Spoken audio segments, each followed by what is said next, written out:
자, 이번 강의 주제는 가상 메모리입니다. 이 가상 메모리는 항상 시험에 출제될 수 있는 내용입니다. 자, 가상 메모리를 구체적으로 설명하기 전에 가상 메모리가 뭔지 한번 살펴보고 가상 메모리를 세부적으로 다루겠습니다. 자, 우리가 컴퓨터를 실행하는 데 있어서 먼저 프로그램은 이 디스크에 있다라고 하였습니다. 자, 여기 디스크에 인터넷, 그리고 엑셀, 워드 프로세서, 게임 이런 프로그램이 있을 때 이 프로그램이 실행되기 위해서는 주기억장치 램에 적재되어야 하는데 이 적재 원리가 뭐냐 하면은 과거에는 이 디스크에 있는 인터넷, 엑셀 이런 게 실행되기 위해서는 100% 어디에 주기억장치 램에 적재되어야 하는 방식이었습니다. 그런데 앞에서도 잠깐 이야기했듯이 요즘은 그렇게 구현하지 않는다는 것이죠. 현재 우리가 사용하는 컴퓨터는 전부 이 가상 메모리 개념으로 실행되고 있습니다. 자, 그러면 어떻게 실행되느냐? 필요한 것만 디스크에 있는 내용 일부가 주기억장치 램에 적게 된다는 것이죠. 해서 제가 이 디스크를 크게 그렸습니다. 인터넷 프로그램이 이렇게 많은 내용이 되어 있다면은 현재 꼭 필요한 것만 어디에 주기억장치 램의 일부 내용만 이렇게 적게 되는 것이죠. 자, 엑셀도 그렇습니다. 엑셀도 큰 프로그램이 현재 실행에 꼭 필요한 것만 어떻게 이 주기억 장치에 적게 된다라는 것이죠. 이 내용을 다시 한번 더 이야기하면은 지금은 아무리 이 주기억 장치 램 용량이 크더라도 딱 실행이 필요한 내용만 적재시켜 놓고 또 다른 게 필요하면 요구해서 다시 불러들여서 실행하는 원리라는 것이죠. 그래서 이렇게 아무리 내 주기억 장치 램 용량이 커도 이 공간은 사용하지 않는다는 거죠. 그래서 우리가 다중 프로그래밍 하나의 컴퓨터에서 인터넷, 엑셀, 게임 등을 실행할 수 있는 것이죠. 자, 여기서 하나 용어를 정리하면은 주기억 장치 램은 아주 큰데 우리가 디스크에 있는 여러 개의 프로그램을 다중 프로그램을 실행했을 때 여기 인터넷 프로그램에 할당된 이 주기억 장치 메모리 영역이 있을 것입니다. 역시 엑셀에 할당된 뭐가 있을까요? 주기억 장치 영역이 있겠죠. 그리고 게임에 할당된 이 영역이 있을 것입니다. 이걸 이제 뒤에서 다루는데 이걸 무엇이라고 하느냐? 가상 메모리에서 용어 작업 집합 이렇게 이야기합니다. 워킹셋. 뒤에서 이 작업 집합에 대해서는 구체적으로 다룰 것입니다.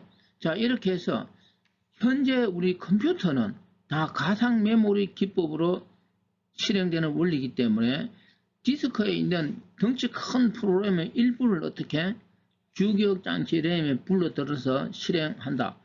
이 가상 메모리로 구현하면 컴퓨터 속도는 어떻게 될까요? 빨라질까요? 늦어질까요? 늦어지겠죠. 왜 그럴까요? 그냥 한꺼번에 다 불려들어서 램에서 딱 실행시키면 빠르게 돌아가겠죠. 한꺼번에 다 불러들이지 않고 일부만 불러들여 놓고 사용하다가 또 필요하면 요청해서 또 불러들이고 하다 보면 어떻게 될까요? 아무래도 디스크는 처리 속도가 늦으니까 시간은 오래 걸리겠죠. 해서 시험에서 이 가상 메모리 뭐 이런 거 놓으면서 가상 메모리 기법을 이용하면은 수행 속도가 빨라진다 이런 내용이 나오죠. 그거는 틀린 내용이 될 것입니다. 그러면은 이 가상 메모리는 왜 쓸까요? 아무리 그 주기억 장치 램 용량이 크다고 할지라도 디스크 용량보다는 클 수는 없겠죠. 해서 우리가 컴퓨터에서 많은 다중 프로그램을 하기 위해서는 디스크를 무엇처럼 사용할 수 있을까요? 주기억 장치처럼 사용할 수 있을 것입니다. 그래서 가상 메모리 이렇게 이야기하는 것이죠. 자, 그러면 세부적으로 가상 메모리 다루겠습니다. 자, 이번에는 가상 메모리에서 사용하는 용어 설명입니다. 자, 우리가 디스크, 램 이렇게 있을 때 이 디스크를 무엇이라고 하느냐? 가상 메모리라고 하고 주기억 공간 램은 무엇이라고 할까요? 그냥 메모리죠. 이거는 실제로 존재하는 거니까. 자, 그 다음 가상 메모리의 어떤 주소를 가상 주소 너무나 당연하죠. 그러면 주기억 장치 램의 주소는 실제 주소, 이 가상 주소는 아래쪽에 논리 주소, 실제 주소는 물리 주소라고 합니다. 자, 이 용어 정리합니다. 우리가 컴퓨터에서 뭔가 실행되기 위해서는 디스크 상에 있을 때는 실행될 수가 없는 것이죠. 주기억장치 램에 적재되어야 실행되죠. 해서 최종적으로 주소는 무엇이 필요할까요? 주기억장치 램의 주소가 필요한 거죠. 그걸 우리가 물리주소, 실제주소. 그러면 가상 메모리를 구현했을 때 가상 주소는 최종적으로 무엇으로 바뀌어야 할까요? 물리주소, 실제 주소로 바뀌어야 할 것입니다. 이때 사용되는 것을 매핑, 영어로 해석하면 사상. 다시 한번 더 이야기하면 가상 메모리 기법에서 가상 주소는 실제 주소, 다르게는 물리 주소로 매핑되어야 한다. 이런 말이 나올 것입니다. 자, 그러면은 이 디스크 상에 있는 이런 예를 들어 엑셀이라는 프로그램이 디스크에 있다라고 했을 때 이런 엑셀 프로그램을 실행할 때 그 엑셀 프로그램을 이렇게 분할하는 것이죠. 그 분할한 것을 페이지 이런 용어 앞에서 이야기하였습니다. 이것도 디스크상의 프로그램을 분할했을 때 동일한 크기로 나눌 때는 페이지, 서로 다른 크기로 나눌 때는 세그먼트라고 하였습니다. 아래쪽에 정리되어 있고 앞에서도 이야기하였습니다. 그랬을 때 가상 메모리를 이용한 프로그램 실행에서는 100% 주기억장치 램에 가져오지 않고 첫 번째 이 영번 페이지를 페이지 테이블을 거쳐서 이렇게 프레임 주기억장치 나눠진 영역으로 적재시키는 것이죠. 자, 여기서 용어 정리입니다. 디스크상의 분할된 것은 페이지 또는 세그먼트라는 용어를 쓰고 주기억 공간을 이렇게 분할한 것은 프레임 또는 페이지 프레임 이렇게 이야기합니다. 왜 페이지 프레임 이해되죠? 디스크상의 페이지가 적재되는 곳이죠. 해서 주기억 공간의 분할된 영역은 프레임. 자, 여기까지 용어 정리합니다. 자, 그러면 가상 메모리 공부하기 전에 필요한 용어는 다시 한번 정리하면 페이지, 세그먼트, 프레임, 페이지 테이블, 가상 주소, 실제 주소, 매핑 이런 용어를 정확히 정리하고 다음으로 갑니다. 자, 이 가상 메모리를 본격적으로 설명하기 전에 가상 메모리 핵심 내용부터 살펴봅니다. 제가 여기 가상 메모리 핵심 정리하기 위해서 엑셀로 작업한 것을 가져왔습니다. 자, 이 표를 보면은 엑셀을 이용해서 이름, 국어, 영어, 수학, 학계 평균을 구하고 차트를 이렇게 그리는 내용입니다. 자, 다시 한번 더 이야기하면 바로 엑셀을 이용해서 이런 작업을 한다라고 했을 때 여기 예를 듭니다. 작업 순서. 자, 그러면 이런 작업을 하기 위해서는 먼저 입력 작업을 한다. 그걸 입력을 하고 학계, 또 입력, 학계 평균, 입력, 차트 이런 순으로 작업을 한 것을 예를 들었습니다. 자, 그러면 엑셀이라는 프로그램은 원래 어디에 있을까요? 이 디스크 상에 있겠죠. 그리고 주기억 장치는 비어 있겠죠. 이때 제일 처음에 우리는 입력 작업을 합니다. 그러면 디스크 상에 있는 엑셀 내용에서 입력을 어떻게 해야 될까요? 주기억 장치로 가져오는 것이죠. 여기 이렇게 분할된 것이죠. 우리가 프로그램 실행은 엑셀이든 디스크에 있는 여러 프로그램을 실행할 때는 앞에서 분할한다 이야기하였습니다. 그 분할된 것이 고정된 크기는 페이지라고 하고 가변 크기는 세그먼트라고 하였습니다. 여기서는 페이지 이용해서 설명합니다. 해서 제일 처음에 입력 작업을 하기 위해서는 디스크상에 있는 그 분할된 페이지 정본, 입력 페이지를 어디로 가져오느냐, 이 페이지 테이블을 거쳐서 주기억 장치 페이지 프레임이 적재시키는 것이죠. 이렇게 페이지 프레임의 입력이 적재되었을 때 우리는 이름, 국어 이런 입력 작업이 가능하다라는 것이죠.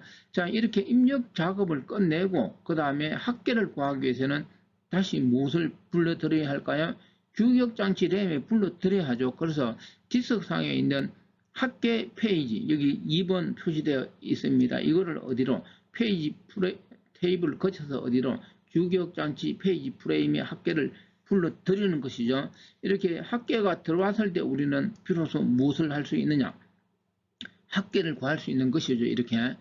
자, 그 다음에 학계를 끝내고 다시 입력할 수 있을 것입니다. 그러면 입력은 이미 페이지 프레임, 주기억 장치 램에 있으니까 특별하게 다시 불러들을 필요 없이 입력 작업을 하면 되고 또다시 학계를 하였습니다. 역시 학계도 현재 여기 있으니까 학계 작업은 이루어질 것입니다.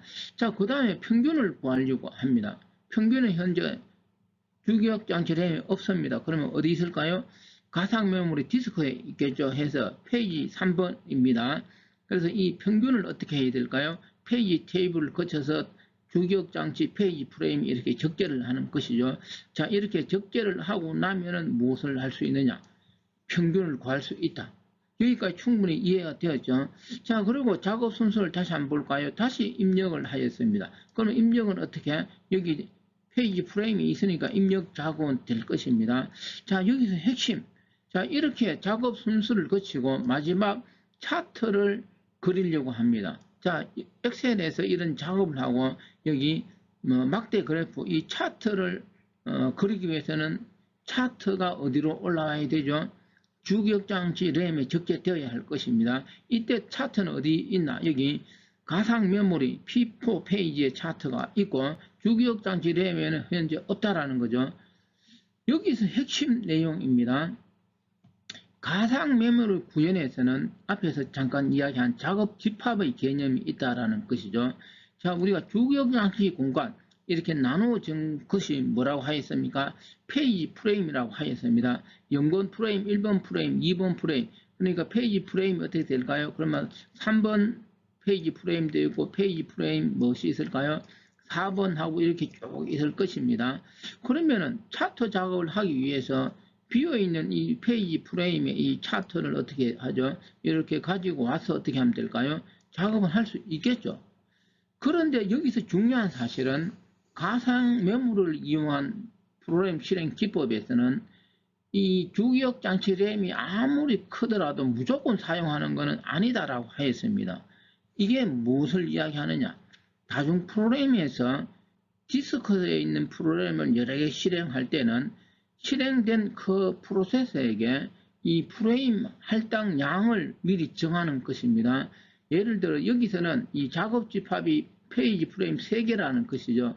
이 부분을 다시 한번 더 이야기하면은 우리가 가상 메모리 구현에서는 여러 개의 다중 프로그램 실행될 때 그 각각의 프로그램의 주기억 장치에 분할된 그 프레임을 몇 개 할당할 것이냐. 그거는 운영체제에서 3개를 할당할 수도 있고 4개를 할당할 수도 있고 5개를 할당할 수도 있을 것입니다.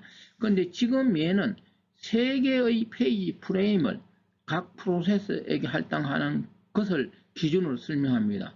그러면 어떻게 될까요? 이 차트를 그리기 위해서 차트를 주기억 장치에 적재시킬 때 3개의 프레임에 들어가야 되지 여기 빈 공간이 있다고 해서 이 빈 공간에 적재하는 것은 아니다. 자, 여기가 이해되었을 것입니다. 그러면 어떻게 해야 될까요? 자기에게 할당된 것은 3개의 프레임이니까 지금 입력되어 있는 여기 적재되어 있는 입력, 합계, 평균 이 3개 중에 어느 하나를 내보내고 차트가 어떻게 되어야 될까요? 그 나간 장소에 들어가야 할 것입니다. 그걸 우리는 뭐라 그러냐? 여기 적어뒀습니다. 차트 작업을 위한 페이지 교체. 바로 가상 메모리에서 시험에 놓는 페이지 교체 원리가 되는 것이죠. 자, 그러면은 페이지 교체 원리는 여러 가지가 있겠죠. 제가 여기 3개 예를 들었습니다. 먼저 첫 번째, first in, first out 방식의 페이지 교체 원리를 적용했을 때 무엇이 나가고 무엇이 적재되어야 하냐 이거죠.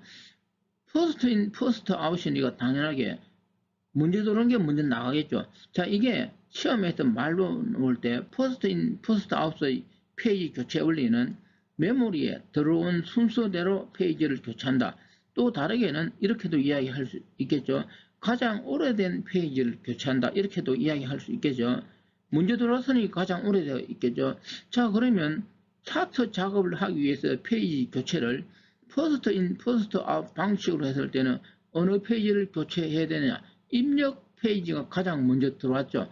해서 여기 적어두었습니다. 입력 페이지를 내보내고 차트를 그 장소에 적재시켜서 실행한다.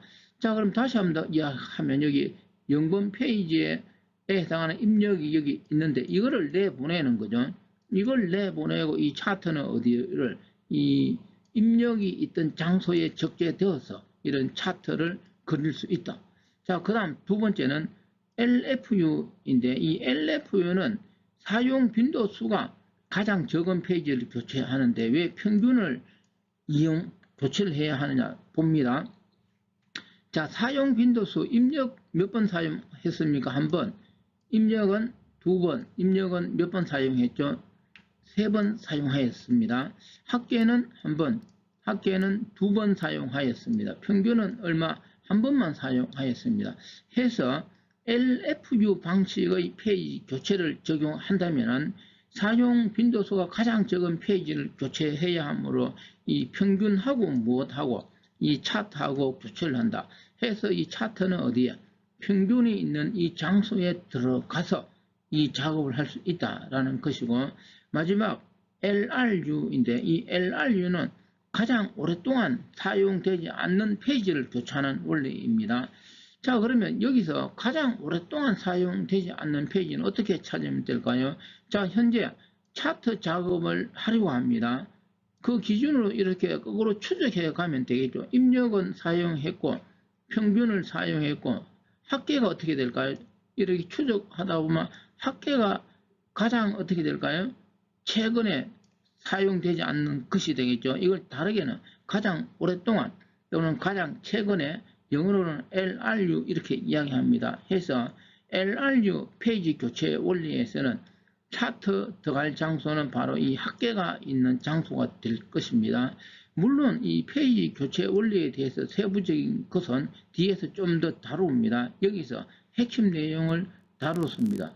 자, 여기까지가 가상 메모리 정리하는데 어떤 핵심 부분이라고 할 수가 있습니다. 자, 이번에는 페이지 기법의 가상 메모리를 이용해서 구체적으로 설명을 합니다.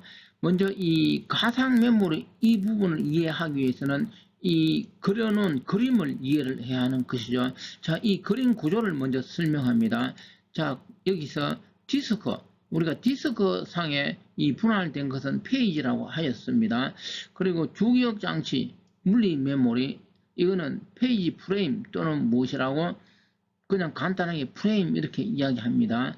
그리고 여기 숫자가 0, 4 이렇게 되어 있는데 이 숫자는 뭐냐면은 이 램의 물리 주소, 실제 주소를 말합니다. 자, 위에 적어 두었습니다. 주어진 그림은 페이지하고 페이지 프레임 크기가 각각 4바이트인 경우 예를 든 것입니다. 다시 한 번 더 숫자를 보겠습니다. 자, 여기 0번 프레임이 있는데 이 0번 프레임 크기가 4바이트라는 거죠. 그러면 주소는 어떻게 될까요? 0, 1, 2, 3까지 되겠죠. 그러면 프레임 1의 시작 주소는 뭐가 돼야 할까요? 4, 4, 5, 6, 7 이렇게 될 것이고 프레임 2는 어떻게 될까요? 8, 9, 10, 11. 자, 이 숫자, 물리 주소, 실제 주소 이해되었습니까? 자, 여기서 하나 이야기합니다. 지금 설명에서 그림에서 페이지하고 프레임 크기는 각각 4바이트라고 하였습니다.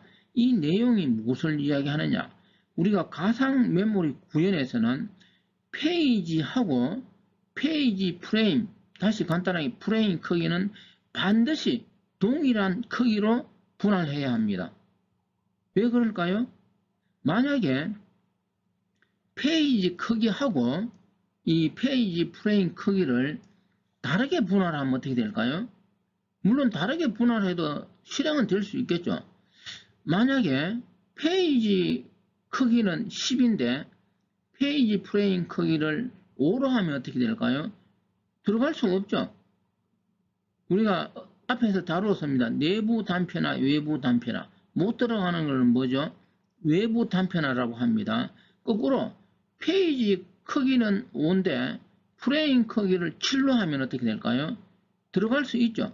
들어갔는데 5하고 7 차이는 2가 되죠.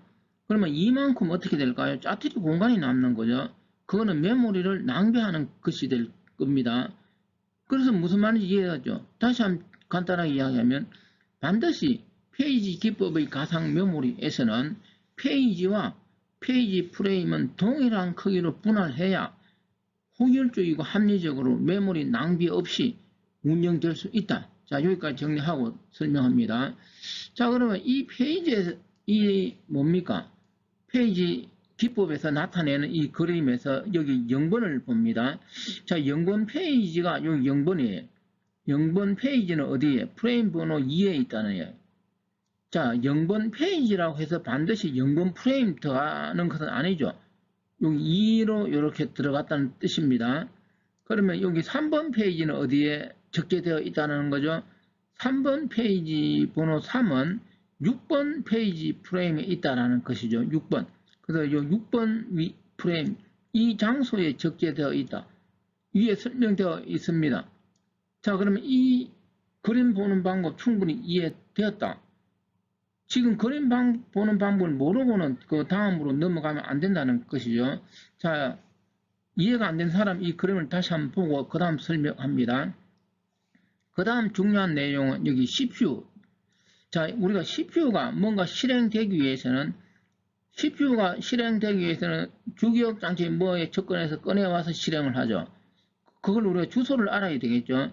이때 중요한 내용, CPU가 발생시키는 주소를 무엇이라고 하느냐? 논리 주소라고 합니다. 물리 주소가 아니에요. 물리 주소는 무엇이라고? 램, 실제 메모리의 주소고, 논리 주소는 무엇이라고 하였습니까? 디스크상의 주소입니다. 이때 또 하나 중요한 것은 이 논리 주소는 페이지 번호하고 변이로 구성된다라는 거죠. 그래서 여기 적어둔 이 3은 무엇을 이야기할까요? 페이지 번호를 이야기하는 것이고 2는 무엇을 이야기할까요? 변이를 이야기합니다. 그러면 변이가 무슨 뜻일까요? 뭐 다르게는 오프셋 영어로 이렇게 하는데 이 변이는 여기 0번 프레임, 1번 프레임, 2번 프레임 쪽인데 각 프레임에서 시작하면서 이리 떨어진 거리, 이 변이의 개념. 그러면 0번 프레임에 대한 변이, 1번 프레임에 대한 변이, 그리고 2번 프레임에 대한 이런 변이의 개념이 있을 것입니다. 바로 이게 변이라는 뜻입니다. 자, 그럼 밑에 이제 이 내용을 충분하게 인지하고 밑에 예를 들었습니다. CPU가 생성한 논리 주소에 대한 물리 주소를 구하는 것이죠. 시험에서 어렵게 놓으면 이 내용이 나온다라는 말을 하는데 하나도 어렵지 않습니다. 자, 그러면 다시 CPU가 생성한 논리 주소는 뭐냐? 페이지 번호하고 변이라는 거죠. 이걸 이용해서 무엇을 우리는 물리 주소를 구할 수 있다라는 건데 이 물리 주소를 구하기 위해서는 반드시 무엇을 참조해야 되느냐? 페이지 테이블을 참조해야 하는 것입니다. 자, 그러면 페이지 테이블 용도는 뭘까요? 바로 지금 이 물리 주소를 구하기 위한 것이죠. 자, 그러면 위에서 CPU는 3번 페이지에 변이 2번. 그럼 여기 따라갑니다. 페이지 3번이에요. 자, 하살표 따라갑니다. 자, 3번 페이지는 프레임 번호 몇 번에 들어 있습니까? 6번에 들어 있습니다. 그러면 6번에 들어가 있으면 요 6번 프레임에 뭐가 들어가 있다는 거죠? 페이지 3번이 들어가 있고 바로 CPU가 이 6번 프레임이 들어있는 특정 값을 요구하는 거죠. 그 특정 값을 요구하기 위해서는 반드시 주소를 지정해야 되는데 그게 바로 물리 주소. 자, 그러면 6번 페이지 시작 주소는 얼마일까요? 24예요. 그러면 변이가 얼마죠? 여기 2가 되는 거죠. 그러면 밑에 이 공식 몰라도 이 개념만 알면은 CPU가 논리 주소 3, 2를 했을 때 그에 해당한 물리 주소는 얼마라는 걸 알 수 있을까요? 26이라는 걸 금방 알 수가 있는 거예요. 어떻게? 다시 한번 더 이야기합니다. 페이지 3은 프레임 6번에 들어있는데 이 프레임 6은 24 물리주소 24로 시작하는 거죠. 여기서 각 프레임은 4바이트씩 되어 있으니까 24에서 2개 떨어져 있으니까 플러스 2 하면 어떻게 될까요? 26이 된다. 밑에 제가 여기 뭐 공식 그러면서 사람들이 이야기하는데 적어 두었지만 이거 없이도 어떻게 될까요? 이거 볼 줄 알면 논리 주소에 해당하는 물리 주소가 26이라는 것은 알 수가 있습니다. 그렇지만 이 공식 적어 놓은 거 한번 볼까요? 자, 이 논리 주소가 주어졌을 때 물리 주소는 어떻게 구하느냐? 프레임 번호 곱하기 페이지 크기 더하기 변이에요. 여기 프레임 번호입니다. 페이지 번호가 아니고 이 페이지는 어떻게 되죠? 0번 프레임, 1번 프레임, 2번 프레임 아무 프레임이나 들어갈 수 있죠. 해서 물리주소 구할 때는 페이지 번호는 하나도 중요하지 않고 단지 페이지 번호를 이용해서 페이지 테이블 찾아가서 그 페이지가 몇 번 프레임에 있느냐 이걸 알기 위한 것이죠. 충분히 이해되었습니까? 해서 하나의 크기가 이게 얼마죠? 4바이트니까 1개, 2개, 3개, 4개, 5, 6개죠. 46이 24, 떨어진 것 2개 해서 24 더하기 2는 26. 자, 이 원리가 뭐냐면은 이렇게 CPU가 논리 주소를 이렇게 발생시키면 내부적으로 이런 뭐 공식 이용되겠죠. 물리 주소를 가는 거고, 그 물리 주소 26에 구해지면 프로세서는 그 26번지를 찾아가서 데이터를 인출해서 컴퓨터는 계속 실행되는 것을 나타냅니다. 자, 이번에는 페이지하고 세그먼트 기법에서 단편화 내용입니다. 이 내용도 시험에 가끔 출제되는데 이 내용은 제가 지금까지 질문을 좀 받았습니다. 자, 여기 많은 내용을 적어둔데 핵심 내용부터 이야기하면은 먼저 이 페이지 기반의 가상 메모리는 외부 단편화는 발생되지 않고 내부 단편화는 발생은 되는데 소량 발생된다라는 게 핵심이고, 밑에 세그먼테이션, 간단하게 세그먼트 기법에서는 외부 단편화는 발생될 수 있고 내부 단편화는 발생되지 않는다. 이 내용이 시험에서 핵심, 여기 많은 내용이 있지만 이 내용을 조금 설명한다든가 하기 위해서 적은 것입니다. 이 내용을 간단하게 요약한 게 오른쪽 표입니다. 자, 이 표로 다시 한번 볼까요? 먼저 페이지 기반에서는 내부 단편화는 여기 핵심이 왜 소량 발생될까? 이 부분은 뒤에서 다시 한번 더 상세히 설명합니다. 그런데 이제 외부 단편화는 발생되지 않는다. 자, 그러면 왜 페이지 기반에서는 내부 단편화는 소량이고 왜 외부는 발생되느냐 설명합니다. 자, 앞에서 이야기하였습니다. 디스크상의 페이지를 얼마 크기로 앞에 예를 든 내용 4바이트로 분할하였습니다. 그리고 주기억장치 모설 이 프레임도 몇 바이트로 4바이트로 분할하였습니다. 앞에서 제가 페이지하고 페이지 프레임 크기는 반드시 어떻게 동일한 크기로 분할해야 한다 설명하였습니다. 왜? 그래야 낭비가 없다라고 하였습니다. 딱 크기를 맞춰 놨으니까 어떻게 될까요? 딱딱 다 들어가게 돼 있어 그냥. 그러니까 당연하게 어떻게 될까요? 외부 단편화는 발생되지 않습니다. 그런데 왜 이거는 소량일까요? 뒤에서 설명하는데 여기서 먼저 간단하게 이야기하면은 페이지 기반에서 이 페이지를 이렇게 프레임 들어있어. 이 프레임이 들어있을 때 이걸 4바이트 크기로 이렇게 나눌 때 모든 것이 처음부터 끝까지 다 4라는 보장이 있을까요? 우연의 일치로 4의 배수, 4로 나누면 4의 배수가 될 수도 있겠죠. 그런데 엑셀, 인터넷 게임 이런 걸 임의의 크기죠. 4 크기로 나눈다 보면 마지막 이 부분은 어떻게 될까요? 4가 안 되고 얼마가 될 수도 있을까요? 2 크기가 될 수도 있겠죠. 그러면 이 2 크기의 페이지가 어디로 페이지 프레임 들어갈 때는 짜투리 공간이 얼마 남을까요? 2만큼 남겠죠. 그래서 여기서 소량, 다시 한 번 더 이야기하면 뒤에서 설명 안 해도 지금 이해하면 그만입니다. 어떤 프로그램을 적절한 크기로 분할할 때 마지막 페이지 크기가 항상 무엇이 이 분할하는 크기가 된다는 보장 없죠. 그래서 마지막 페이지가 어디에 페이지 프레임이 적게 될 때는 무엇이 내부 단편화가 소량, 왜 소량인지 이해되었습니까? 마지막 페이지 하나에 대해서만 무엇이 단편화가 발생되니까 소량이 될 수 있겠죠. 자, 그 다음에 그러면 이제 세그먼트 기반의 핵심 내용은 내부 단편화는 발생되지 않는다 이거죠. 왜 그럴까요? 아래쪽에 설명되어 있습니다. 이 세그먼트 기반. 이 세그먼트 기반은 입력되는 크기만큼 가변적으로 분할하는 것이죠. 10K가 들어오면 10K로 자르고 5K가 들어오면 5K가 자르고 그렇게 하면 어떻게 될까요? 마지막 이런 거 필요 없어. 들어오는 크기대로 주기억권 프레임을 분할시키면 항상 똑같이 분할될 수 있으니까 내부 단편화는 발생되지 않는다. 자, 그러면 왜 외부 단편화는 발생할까요? 이건 소량도 아니고 그냥 발생 가능하다는 거죠. 밑에 그림을 봅니다. 운영체제가 먼저 자리 잡고 우리 컴퓨터에서 구현하면은 뭔가 사용하고 사용되다가 어떻게 되죠? 사용 영역이 있고 어떻게 될까요? 사용되다가 필요 없으면 다시 반납 나가죠. 그래서 들락날락 하다 보면 메모리 공간에 어떤 현상이 일어날까요? 사용 중인 영역이 있고, 그리고 사용 아닌 빈 공간, 자유 영역이 이렇게 존재할 것입니다. 자, 이렇게 자유 영역이 두 곳 존재하는데, 이 두 영역을 합치면은 뭐 예를 들어 간단하게 이게 100K라고 생각해 보겠습니다. 각각 이제 50K라고 했을 때, 그러면 이렇게 빈 공간이 있는 상태에서 어떤 무언가가 적재되어야 할 때, 이 적재되어야 할 크기가 70K면 어떻게 될까요? 비어있는 공간을 합치면은 100K인데, 지금 들어오는 거는 70K인데도 적재될 수가 없죠. 왜 그럴까요?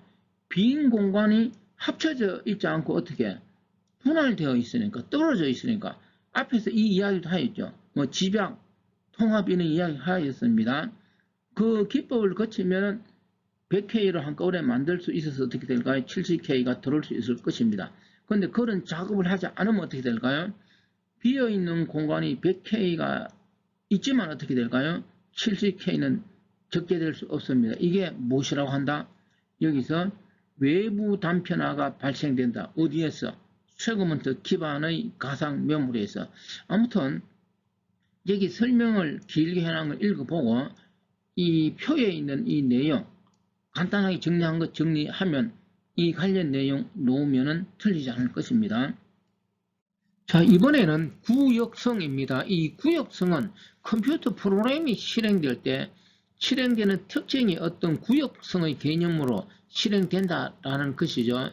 앞에서 우리가 캐시 메모리를 하였는데 이 캐시 메모리 적중률이 높은 것도 컴퓨터 프로그램 실행 특징인 이 구역성을 잘 이용하면은 적중률을 높일 수 있는 그런 것이었습니다. 자, 그러면 구역성은 어떤 것이 있느냐? 시간 구역성하고 공간 구역성으로 나눈 것이죠. 여기서 시간 구역성은 컴퓨터 프로그램이 실행되면서 가까운 시기에 계속 참조될 가능성이 높은 그런 개념이고, 공간 구역성은 어떤 곳이 실행되면은 왔다 갔다 하면서 실행되는 것이 아니고 어떤 주변의 데이터가 계속 참조될 가능성이 높다는 특징이 공간구역성입니다. 자, 그러면 이 영역이 시험에 놓을 때 무엇이 집중적으로 놓을 수 있느냐? 여기 예가 있는데 시간구역성은 여기 카운팅과 집계, 그리고 순환, 서브루틴 이런 내용은 시간구역성에 해당되는데 이 끝에 있는 스택, 이 앞에서 다루었습니다. 이 스택의 원리는 시간구역성의 원리라는 것이죠. 자, 그러면 공간구역성의 예를 보면은 여기 순차코드 실행, 관련된 변수, 그리고 배열, 역시 시험에 놓으면은 공간구역성은 배열 이 부분이 시험에 출제될 수가 있습니다. 자, 여기서 제가 하나 이야기하면은 이 스택이라는 자료 구조는 무엇으로 구현될 수 있느냐? 이 스택이라는 자료 구조는 연결 리스트 또는 배열로 구현될 수가 있습니다. 그러면은 이 스택하고 어떻게 될까요? 배열은 같은 것이 될 수가 있죠. 그런데 이 구역성 시험에서 스택하고 배열은, 스택은 시간구역성, 배열은 공간구역성으로 출제가 되고 있습니다. 제가 이 부분에 대해서는 더 이상 거론하지 않고 시험에서 이렇게 출제되니까 이 부분이 출제되면은 시간구역성은 스택, 공간구역성은 배열 이렇게 정리해야 합니다. 자, 이걸 어떻게 암기하면 좋을까요? 우리가 시간구역성이라고 하는데 시간에 COC 들어있죠. 스택에 뭐가 있을까요? COC 있습니다. 아무튼 이렇게라도 이거는 정리하는 게 좋겠죠. 잘 출제되지는 않지만 출제되면 이렇게 출제된다. 자, 아래쪽에는 지금 설명한 내용을 비주얼 베이직 코드로 제가 적어 봤습니다. 자, 우리가 비주얼 베이직에서 변수 선언할 때 DIM하고 AB 이렇게 선언하죠. 이거는 뭐냐? 관련된 변수라는 거죠. 프로그래머가 프로그래밍 할 때 관련된 변수는 이렇게 한꺼번에 선언하는 경향이 있더라. 그러니까 옆에 붙어 있겠죠. 그래서 공간구역성의 특징을 가지는 것은 이런 관련된 변수라는 것이죠. 그 다음에 합계, 평균, 인원수 이런 거는 카운팅과 집계에 사용되는 변수. 우리가 합을 구할 때는 뭐 A는 A 더하기 B 이런 식으로 하죠. 계속 한번 사용되면 또 사용이 되더라는 것이죠. 해서 이런 것은 시간 구역성입니다.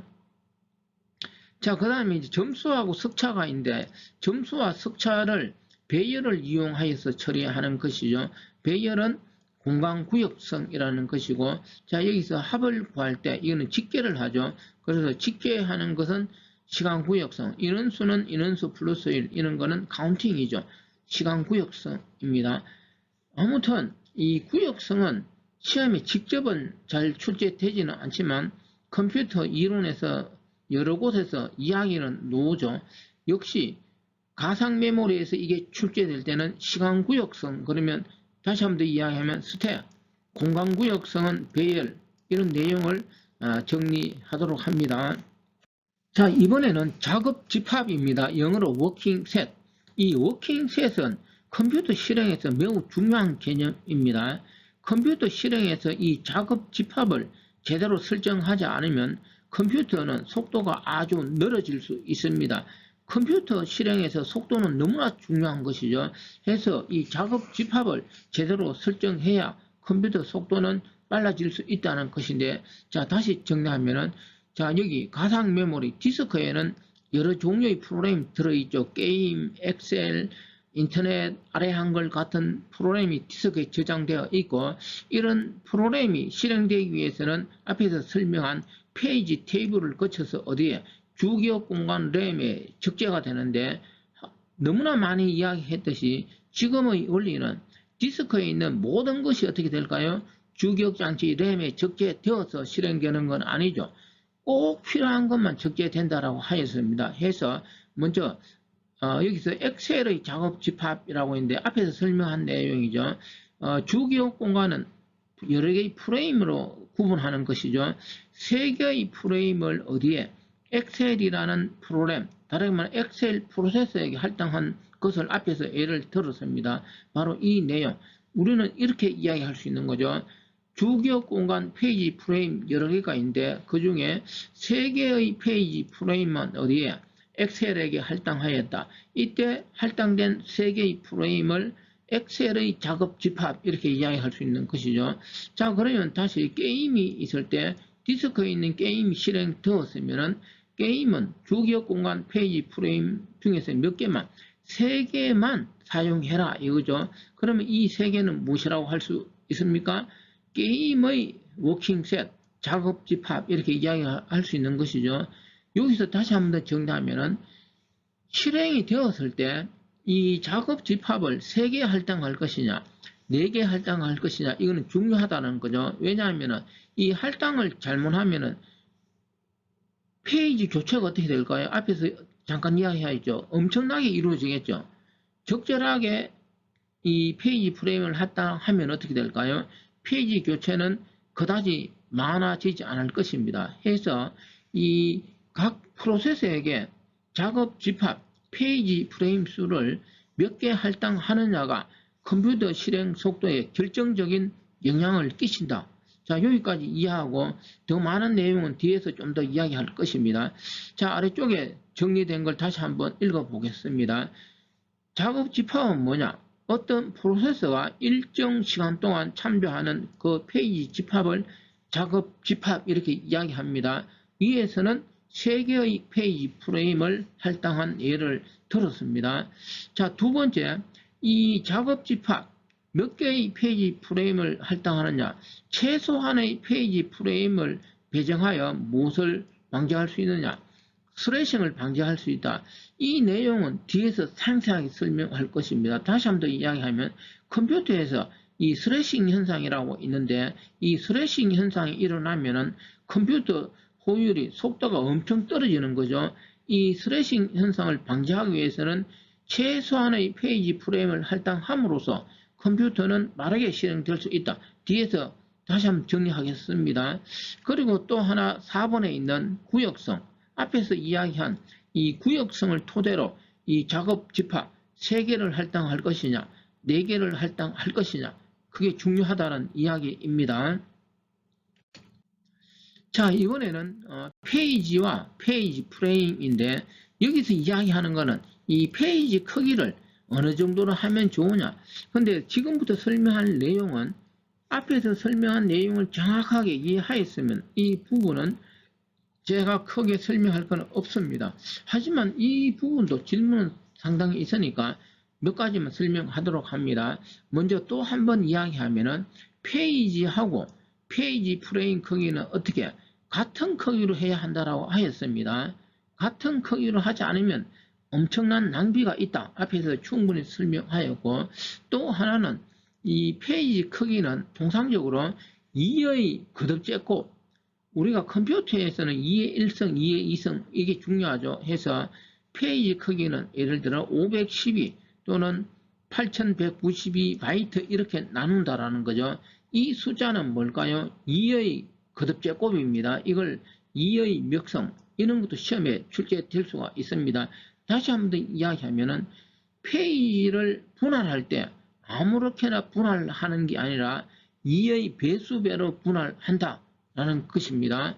자, 그러면 여기서 이제 페이지 크기가 있는데, 그러면 어떤 페이지를 나눌 때 페이지 크기를 어떻게 나누는 게 좋을까요? 페이지 크기를 이렇게 작게 나눌 수도 있겠죠. 페이지 크기를 만약 크게 이렇게 나누면 어떻게 될까요? 그걸 지금 이야기하는 것입니다. 자, 어떤 페이지 크기를 나누었을 때 이게 주기억 양치 램에 적재될 때는 어떻게 적재되는 것이죠? 페이지 테이블을 거쳐서 이렇게 적재되는 걸 앞에서 우리는 많이 설명하였습니다.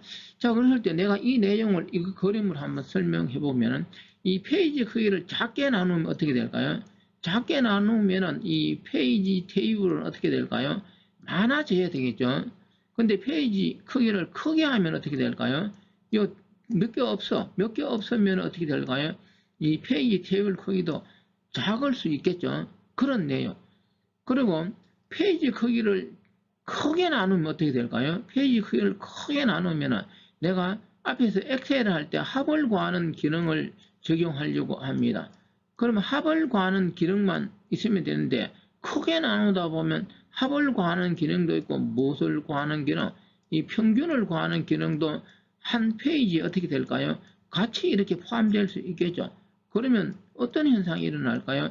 내가 꼭 필요한 거는 합만 있으면 되는데 쓸데없이 평균도 같이 딸려오겠죠. 그러면 별로 좋지 않겠죠. 이런 거는 무엇하고 연관을 가질까요? 어떤 구역성의 개념이겠죠. 컴퓨터 실행할 때 구역성은 뭐라 그럴까요? 어떤 내용이 실행될 때는 아무렇게나 실행되는 게 아니라 필요한 내용이 그 주변에서 실행되는 것이죠. 그게 구역성인데 이렇게 페이지 크기를 크게 나누다 보면 어떻게 될까요? 구역성도 좋지 않겠죠. 자, 그래서 여기 페이지 크기에 따른 작은 경우하고 큰 경우에 어떤 현상, 페이지 테이블 크기는 어떻게 되고, 페이지 테이블을 위한 공간은 어떻게 되고, 구역성은 어떻게 되고, 내부 단편화는 어떻게 되고, 작업 집합 확보는 어떻게 되느냐. 다시 한 번 더 이야기하는데 이 내용은 가끔 질문은 받지만 개념을 정확히 파악하면 이런 건 암기할 필요도 없는 것입니다. 예를 들어 이 작업 집합에 대해서 한번 이야기해 보면은 하나의 프로세스에게 어떤 페이지 프레임을 3개 할당할 것이냐 4개 할당할 것이냐 이게 작업 집합이죠. 그러면 페이지 크기를 크게 하면 어떻게 될까요? 크게 나누면 많이 할당하고 싶어도 램 공간이 부족하니까 불가능하겠죠. 작게 나누면 어떻게 될까요? 여러 개가 할당될 수 있겠죠. 해서 작업 집합 확보 이런 거는 작게 나눌수록 확보하기가 쉽고 크게 나누면 어떻게 될까요? 확보하기가 어렵겠죠. 아무튼 여기 있는 내용은 암기하는 것이 아니고 개념 파악으로 정리하시기 바랍니다. 자, 그 다음은 이 내용 여기 있는 디스크 장치 관점에서 페이지 크기인데 이거는 사실 중요한 내용은 아니에요. 근데 가끔 이 내용이 나올 때는 이 말이 나오니까 잠깐 이야기하면은 페이지 크기를 크게 하면 어떻게 될까요? 한번 접근해서 크게 했으니까 많은 내용을 한꺼번에 읽을 수 있겠죠. 바로 이 디스크라는 것은 상대적으로 램에 비해서 속도가 느립니다. 해서 디스크는 한번 접근해서 한꺼번에 많은 자료를 입출력하면 효율적이 되겠죠.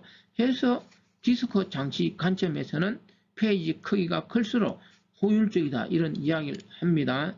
자, 그 다음에 역시 앞에서 이야기한 이 내부 단편화에서 여기 정수배가 아닌 경우 다시 말하면 페이지 기법에서 내부 단편화는 소량 발생될 수 있다. 그게 여기서 한 번 더 이야기를 합니다. 이거는 오른쪽 그림을 보시기 바랍니다. 자, 디스크에 인터넷, 엑셀, 워드 프로세서, 게임 이런 프로그램이 들어있는데 이걸 분할한다는 거죠. 예를 들어 이 분할 크기를 100바이트로 이렇게 분할한다라고 가정합니다. 그러면 100바이트로 분할했을 때 이 마지막 부분도 100바이트가 된다는 보장이 있습니까? 없죠. 운이 좋게 여기 워드 프로세서 그러면서 딱 100바이트로 분할했을 때 처음부터 끝까지 마지막에 100단위로 딱 분할될 수도 있겠죠. 이거는 하늘의 운이겠죠. 예를 들어 해서 어떤 크기로 분할할 때 마지막 페이지 크기는 항상 어떤 현상이 일어날까요? 지정된 크기만큼 될 수 있다는 보장이 없겠죠. 이걸 우리가 앞에서 내부 단편하고 소량 발생된다. 그러니까 위에 그림을 이용해 다시 한번 이야기하면은 이 디스크 공간의 이걸 분할했을 때 이 마지막 크기는 어떻게 될까요? 이전 크기하고 똑같지는 않다. 그러면 이 내용이 여기 페이지 프레임에 들어갈 때 어떻게 될까요? 마지막 부분은 여기 100% 들어가지 않고 무슨 공간이 남을까요? 이 짜투리 공간이 남을 수 있겠죠. 바로 이거는 소량. 이걸 시험 같은 데서 어떻게 이야기하느냐. 페이지 크기하고 페이지 프레임 크기는 정수배가 아니다. 이렇게 이야기하는 것입니다. 그러면 마지막 페이지가 주기억장치 페이지 프레임에 적재될 때 어느 정도의 짜투리 공간, 낭비되는 공간이 있을 수 있냐. 그거는 프로세서당입니다. 평균 2분의 1 크기가 되겠죠. 이건 생각으로 할 수 있겠죠. 다시 한 번 더 이야기하면은 프로세서 실행되었을 때 평균적으로 어떻게 된다고? 내부 단편화는 2분의 1 크기, 100 단위로 나눴을 때는 50, 80 단위로 나눴을 때는 40 정도의 뭐가 마지막 페이지에서 내부 단편화가 발생될 수 있다라는 것입니다. 자, 이번에는 페이지 부재입니다. 프로세서가 페이지를 요구했는데 그 페이지가 주기억장치 페이지 프레임이 없을 때 당연하게 그걸 우리가 페이지 부재라고 할 것입니다. 자, 그럼 여기 페이지 부재율, 이것도 뭐 특별하게 이야기하는 거 없죠. 어떤 프로세서가 페이지를 요구한 횟수하고 요구한 페이지가 주기억장치에 없던 횟수, 이게 바로 뭘까요? 페이지 부재, 이렇게 나눈 것이죠. 자, 그러면 페이지 부재가 왜 중요할까? 아래쪽에 설명되어 있습니다. 자, 페이지 부재가 낮은 경우가 있고 높은 경우가 있는데 컴퓨터 실행하는데 페이지 부재가 낮으면 어떻게 될까요? 프로세서는 계속 프로그램 실행할 수 있겠죠. 왜냐하면 그 페이지가 주기억장치 램에 있으니까. 그런데 페이지 부재가 높다. 내가 실행하려고 하는데 주기억장치가 없어. 그러면 페이지 부재가 높겠죠. 그러면 프로세서는 어떻게 해야 될까요? 실행을 못하는 거죠. 실행하다가 실행하려니까 없어. 그러면 다시 디스크에 있는 걸 불러들이면서 페이지 교체를 해야 돼요. 해서 페이지 부재가 낮으면 컴퓨터는 빨리 실행될 수 있지만 페이지 부재가 높으면 어떻게 될까요? 실행은 못하고 맨날 뭘 해야 될까요? 페이지 교체만 해야 되겠죠. 페이지 교체 동안은 컴퓨터는 실행될 수 없는 것이죠. 자, 이렇게 해서 페이지 부재율이 중요한 요인을 이야기하였고, 자, 그럼 오른쪽은 이런 페이지 부재가 발생했을 때 컴퓨터 내부적으로 어떻게 처리하느냐. 바로 인터럽터가 발생되는 것이죠. 페이지 부재 인터럽터가 발생되면 운영체제가 감지하게 되고, 그러면 프로세서가 요구한 페이지를 반입해야 되겠죠. 반입한 후에 어떻게 될까요? 다시 프로세서는 계속 실행될 수 있을 것입니다. 자, 이번에는 스레싱입니다. 이 스레싱은 앞에서 잠깐 이야기하였습니다. 컴퓨터에서 스레싱 현상이 발생되면 컴퓨터 사용률이 급격하게 떨어지는 것을 스레싱 현상이 발생되었다라고 합니다. 자, 그러면 이 그래프를 잘 봅니다. 이 그래프에서 이 Y축은 CPU 이용률이고 이 X축은 다중 프로그램 정도입니다. 우리 사람은 욕심이 많다라는 것이죠. 내가 컴퓨터 하나가 있는데 컴퓨터 하나를 이용해서 컴퓨터를 여러 종류 온갖 걸 다 사용하고 싶습니다. 그럼 어떻게 하면 될까요? 하나의 컴퓨터에서 인터넷도 실행시켜서 하고 게임도 하고 아래 한글도 하고 엑셀도 하고 온갖 프로그램을 다 실행시켜서 어떻게 할 수 있을까요? 내가 이용할 수 있겠죠. 그게 다중 프로그램. 그러면 이런 다중 프로그램 정도를 높이면 어떻게 될까요? 많은 프로그램 실행하니까 내가 이것도 할 수 있고 저것도 할 수 있으니까 컴퓨터 사용은 어떻게 될까요? 엄청나게 높아지겠죠. 예를 들면은 그걸 여기서 CPU 이용률, 컴퓨터를 많이 사용한다는 건 어떻게 될까요? CPU를 그만큼 많이 사용한다는 거죠. 자, 그래서 여기서 처음 시작해갖고 내가 욕심이 많아서 많은 프로그램을 계속 실행시켰습니다. 실행시키니까 컴퓨터는 말을 잘 들어 해서 다 실행돼. 그러면 CPU 이용률이 계속 올라가겠죠. 그러면 욕심 끝까지 부려서 계속 프로그램을 많이 실행시키면 CPU 이용률은 계속 하늘 끝까지 올라갈까요? 그렇게 되지는 않더라라는 거죠. 어느 정도 올라가면 갑자기 더 올라가기는커녕 그 평균도 유지되지 않고 CPU 사용률은 갑자기 급격하게 이렇게 떨어지더라 이거죠. 이때 우리는 스레싱이 발생했다. 자, 그러면 이제 스레싱이 뭔지 이해됐을 것입니다. 무조건 많은 프로그램을 실행시킨다고 CPU 이용률이 높아지는 건 아니고 오히려 급격하게 떨어지더라. 이게 스레싱 현상. 이 내용은 과거에는 상당히 시험에 출제되었지만 지금은 뭐 크게 출제되지는 않는데 항상 이 부분이 나오면 이 내용은 출제될 수가 있습니다.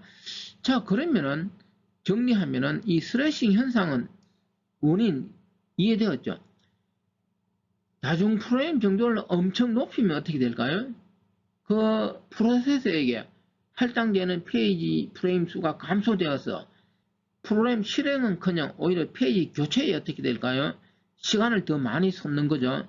해서 이 스레싱 현상이 발생될 수 있는 거고, 또 하나는 하나의 프로세서의 앞에서 이야기하였습니다. 작업 집합이라고 하였습니다. 그 작업 집합 3개, 4개, 5개죠. 너무 적게 페이지 프레임을 할당하면 또 뭐라고 하였습니까?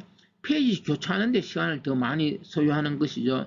해서 스레싱 현상이 발생될 수 있다라는 거고, 자, 이런 스레싱 현상이 발생되면 결과적으로 어떻게 될까요? 딱 한마디로 말하면 컴퓨터 사용이 더 높아지는 게 아니라 컴퓨터 사용이 어떻게 될까요? 더 떨어지는 현상이 일어나죠. 이게 바로 스레싱 현상의 결과입니다. 자, 그렇다면은 이런 스레싱 현상이 발생되지 않도록 하려면 또 어떻게 하면 될까요? 다중 프로그램 정도는 무조건 욕심대로 하지 말고 적절하게 유지하면은 스레싱 현상은 발생되지 않겠죠. 근데 또 하나가 있을 수 있습니다. 무엇? 내가 돈이 많아갖고 주기억 장치 램을 엄청나게 용량을 키우는 거죠. 그러면 페이지 프레임 수가 어떻게 될까요? 엄청나게 많아질 수 있겠죠. 페이지 프레임 수가 엄청나게 많아지면은 프로세서 실행할 때마다 그 프로세서가 요구하는 페이지 프레임을 할당, 다시 말하면 작업 집합 수를 할당시켜주면 어떻게 될까요? 페이지 교체는 줄어들 것이고 하면은 스레싱 현상은 어떻게 될까요? 발생되지 않을 수 있을 것입니다. 자, 여기까지가 스레싱 현상에 대한 설명입니다. 자, 이번에는 가상 메모리에서 페이지 교체 전략입니다. 이 내용도 앞에서 핵심은 설명하였습니다. 자, 세부적으로 살펴봅니다. 첫 번째, 최적 페이지 교체인데 이 최적 페이지 교체는 앞으로 어느 페이지가 사용되고 안 될 것이냐를 예측을 해서 교체하는 원리입니다. 자, 그러면 컴퓨터 이용해서 앞으로 미래를 말하는 것이죠. 어느 페이지가 사용되고 안 될 것을 사람이 정확하게 알 수 있습니까? 사람은 하나님이 아니에요. 알 수가 없습니다. 해서 예측할 수 없다라는 거죠. 그래서 이 최적 페이지 이 교체 전략은 이론상 연구 목적을 위해 주로 사용한다. 이렇게 이야기합니다. 자, 그 다음은 앞에서 이야기한 first in, first out. 먼저 들어온 페이지. 다시 말하면 가장 오래 있었던 페이지를 교체하는 방식입니다. 자, 이게 first in, first out 교체 전략인데 이 first in, first out 교체 전략에서는 아래쪽에 이 밸러디 모순이 발생한다라고 합니다. 이 밸러디 모순은 뭐냐면은 어떤 프로세서에게 페이지 프레임을 많이 할당했는데 페이지 프레임을 많이 할당하면 어떻게 될까요? 페이지 부재율은 감소되어야 하겠죠. 근데 그렇지 않더라는 거죠. 이 현상을 멜로디 모순, 이거는 모순이죠. 그러면 이런 비이상적인 현상은 어디에서 발생되느냐? 바로 퍼스트 인, 퍼스트 아웃 페이지 교체 전략에서 발생되더라 이거죠. 왜 퍼스트 인, 퍼스트 아웃 교체 전략에서는 이런 비상식적인 이상이 발생될까요? 먼저 들어왔다고 먼저 교체했기 때문입니다. 자, 우리가 컴퓨터 이용해서 뭔가가 먼저 들어온 거는 어떻게 될까요? 계속 사용될 가능성이 높다라는 것이죠. 그런데 먼저 들어왔다고 먼저 내보내니까 어떻게 될까요?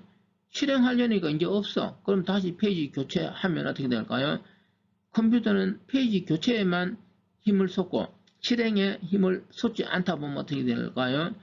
컴퓨터 사용률은 떨어지겠죠. 이런 개념이 밸러디 모순이고, 이런 밸러디 모순이 퍼스트 인, 퍼스트 아웃 페이지 교체 전략에서 발생될 수 있다가 핵심입니다. 자, 그 다음에는 이런 퍼스트 인, 퍼스트 아웃 문제점이 있죠. 이걸 보완한 것이 SCR입니다. 이 SCR은 세컨드 찬스, 한 번 더 기회를 준다는 거죠. 다시 이야기하면 먼저 들어왔다고 먼저 교체하니까 무슨 현상?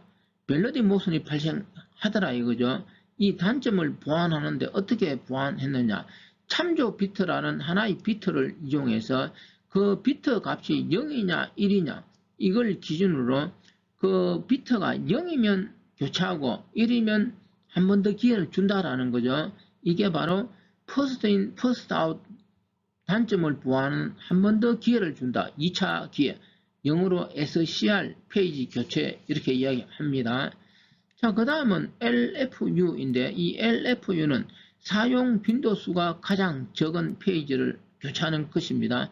앞에서 예를 들어준 내용입니다. 이 LFU의 문제점은 무엇이냐? 막 들어온 페이지는 어떻게 될까요? 딱 이제 들어서니까 빈도수는 어떻게 될까요? 한 번밖에 없겠죠. 그런데 컴퓨터 이용하다가 막 들어와서 이거는 이제 앞으로 계속 사용될 가능성이 있겠죠. 그런데 막 들어왔다고 빈도수가 적다고 교체하면 어떻게 될까요? 또다시 페이지 교체 일어날 수 있겠죠. 이게 바로 단점이 될 수 있다라는 것이고, 그 다음은 LRU입니다. 이거는 가장 오랫동안 최근에 사용되지 않는 페이지를 교체합니다. 이거는 시간적이겠죠. 그래서 내부적으로 어떤 시간 이용해서 그 시간을 갖고서 가장 오랫동안 사용되지 않는 페이지를 교체하는 원리가 LRU입니다. 자, 이 LRU는 내부적으로 이 스택을 이용하여 구현할 수 있다라는 것입니다. 그런데 이 스택은 일반적인 스택이 아니라 이중 연결 리스트 형태의 스택을 이용해서 구현하는 게 가장 바람직합니다. 그런데 이런 내용은 한 번도 출제되지는 않았습니다. 사실 LRU를 구현할 때는 스택 구조는 이중 연결 리스트를 구현하는 이런 건 실제에서는 중요합니다. 그런데 시험에서 한 번도 출제되지 않으니까 우리 시험에서는 중요하지 않는 것 같습니다. 다시 한 번 더 LRU 여기 많이 적어 두었는데 스택을 이용하는 것이고 어떤 시간을 기준으로 가장 오랫동안 최근에 사용되지 않는 페이지를 교체하는 전략이 LRU입니다. 자, 이번에는 마지막으로 페이지 교체 전략 NUR입니다. 자, 이 NUR은 앞에서 설명한 LRU하고 매우 비슷합니다. 최근에 사용되지 않는 페이지를 교체하는 건 똑같다라는 거죠. 자, 먼저 설명하기 전에 시험에서 NUR하고 LRU가 나왔을 때 답이 두 개가 될 수 있습니다. 실제로 과거 시험에 그런 적이 있었습니다. 그래서 이 영역을 출제할 때는 출제자는 정확하게 구분해서 출제해야 합니다. 자, 그러면 어떻게 구분하느냐? 최근에 사용되지 않는 페이지 교체는 똑같은데 이 LRU는 NUR을 보완하였습니다. 그러면 어떻게 보완을 하였느냐? 두 개의 비트를 추가해서 어떻게 교체할 것이냐를 결정하는 것이죠. 여기서 두 개의 비트는 하나는 참조 비트, 하나는 수정 비트라고 합니다. 자, 이 두 개의 비트가 가질 수 있는 값 00, 01, 그 다음에 10, 11이 있을 수 있겠죠. 이 네 가지 상황을 놓고서 어느 것을 우선적으로 교체하고 어느 것을 나중에 교체하도록 결정하냐라는 것이죠. 해서 교체 순서는 여기 1, 2, 3, 4 순이라는 것이죠. 다시 한번 더 이야기하면은 최근에 사용되지 않는 페이지 교체 그러면은 답은 두 개, NUR이 될 수도 있고 LRU가 될 수 있습니다. 그런데 두 개의 비트를 추가해서 사용하느냐, 사용하지 않느냐로 사용하지 않으면 LRU가 되고 사용하면 뭐가 될까요? NUR 페이지 교체 전략이 되는 것입니다. 자, 이번에는 가상 메모리 구현하고 연관된 이 MMU하고 TLB입니다. 이 MMU는 가상 메모리 구현에만 사용되는 것은 아니고 컴퓨터 이용해서 이 MMU, 메모리 관리 장치를 이야기합니다. 여러 곳에 적용될 수 있습니다. 여기 적어두었습니다. MMU는 메모리 보호, 캐시 관리, 버스 중계 등 여러 곳에서 사용될 수 있는데 가상 메모리 시스템에서도 이 MMU는 사용된다라는 것이죠. 해서 가상 메모리 관련 내용에서 이 MMU가 거론될 수도 있습니다. 자, 그러면 가상 메모리 시스템에서 이 MMU는 어떤 역할을 하느냐? 바로 우리가 가상 메모리 시스템에서 CPU는 논리 주소, 가상 주소를 발생시킨다 하였습니다. 이 가상 주소는 무엇으로? 물리 주소로 변환되어야 하겠죠. 바로 이 역할을 담당합니다. 자, 아래 그림을 봅니다. 자, 그러면 우리가 앞에서 설명할 때는 이 MMU 없이 설명하였습니다. 그런데 컴퓨터 속도를 높이기 위해서는 가상 메모리 구현에서 이 MMU하고 무엇을 TLB 이걸 이용할 수 있다라는 것이죠. 자, 그러면 MMU를 사용하고 안 하고 차이를 지금부터 설명합니다. 자, 그러면 CPU가 이런 논리 주소, 가상 주소를 발생시키면 MMU가 받아서 어디를 접근하느냐? 페이지 테이블을 접근하는 것이 아니고 1차적으로 어디를 TLB에 접근하는 것입니다.